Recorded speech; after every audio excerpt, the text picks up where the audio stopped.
അസ്സലാമു അലൈക്കും. ഈ കുട്ടിയുടെ പ്രഭാഷണം ഒന്ന് കേട്ടു നോക്കുക. എന്തൊരു കേൾക്കാൻ രസമാണ്. വീഡിയോ കാണുക.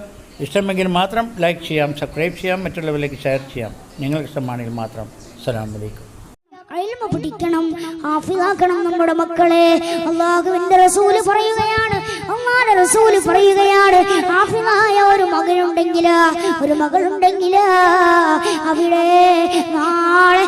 നാളെ സ്വർഗത്തിലേക്ക് 40 ആളുകളെ ശുപാർശ ചെയ്യാമെന്ന് അല്ലാഹുവിന്റെ റസൂൽ സല്ലല്ലാഹു അലൈഹി വസല്ലമ തങ്ങൾ പറയുന്നു. അതുകൊണ്ട് നമ്മുടെ മക്കള് കരുണത്തോടു കൂടി നമ്മൾ പെരുമാറേണ്ടതുണ്ട്, നല്ല രീതിയിൽ വളർത്തേണ്ടതുണ്ട്. അങ്ങനെ അവരുടെ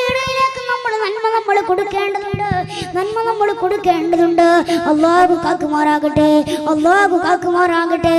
ഇങ്ങനെ നമ്മുടെ മക്കള് നല്ല രീതിയിൽ വളർന്നാൽ, നമ്മൾ നല്ല രീതിയിൽ വളർന്നാൽ ശുദ്ധമായ തമ്പുരാൻ അല്ലാഹുവിനോട് നമ്മൾ ചോദിച്ചാൽ അല്ലാഹു എല്ലാം തരില്ലേ? ഒരുപാട് ആളുകളില്ലേ, ഒരുപാട് ഔലിയാക്കളില്ലേ? കേരളക്കരയിലേക്ക് കടന്നു വന്ന ഒരുപാട് ആളുകൾ കേരളക്കരയിലേക്ക് കടന്നു വന്നിട്ടുണ്ടെങ്കിൽ അവരുടെ ജീവിതവും ഇത് തന്നെയായിരുന്നു. അവരുടെ ഓരോ ആളുകളും ബന്ധപ്പെട്ടവരും എല്ലാവരും ആത്മീയമായൊരു അന്തരീക്ഷം ഹൃദയത്തിലേക്ക് കൊണ്ടുവന്നവരായിരുന്നു.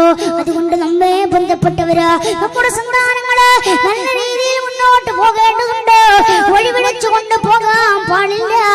അല്ലാഹു കാക്കുമാറാകട്ടെ, അല്ലാഹു കാക്കുമാറാകട്ടെ. എന്റെ പ്രിയപ്പെട്ടവരൊന്ന് ആലോചിച്ചു നോക്കൂ. കാസർഗോഡ് ജില്ലയിലെ ഒരു 14 വയസ്സുകാരനായിരുന്ന പൊന്നുമോന, എന്റെ പ്രിയപ്പെട്ടവരൊന്ന് ആലോചിച്ചു നോക്കണേ. വാർത്തകൾ നമ്മൾ കേട്ടവരാണ്, വാർത്തയിലൂടെ നമ്മൾ ഒരുപാട് കേട്ടവരാണ്, അറിഞ്ഞവരാണ്.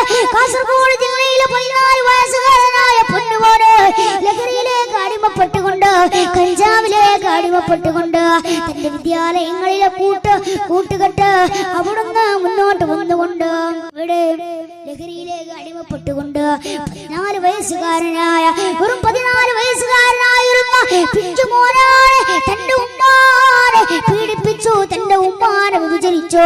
എങ്ങനെയാ പങ്ങളെ?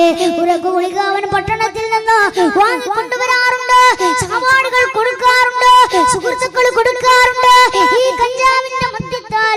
കഞ്ചാവിന്റെ മുത്തിനാൽ അതുപോലെ തന്നെ ഇതിന്റെ ലഹരിയാൽ വീട്ടിലേക്ക് കടന്നു വന്നുകൊണ്ട് ഉറക്കു ഗുളിക ഭക്ഷണത്തിൽ ചേർത്തുകൊണ്ട് തന്റെ ഉമ്മയുടെ വായിലേക്ക് ഇട്ട് കൊടുക്കുമ്പോ ഉമ്മ ചിന്തിക്കുന്നതെന്താ?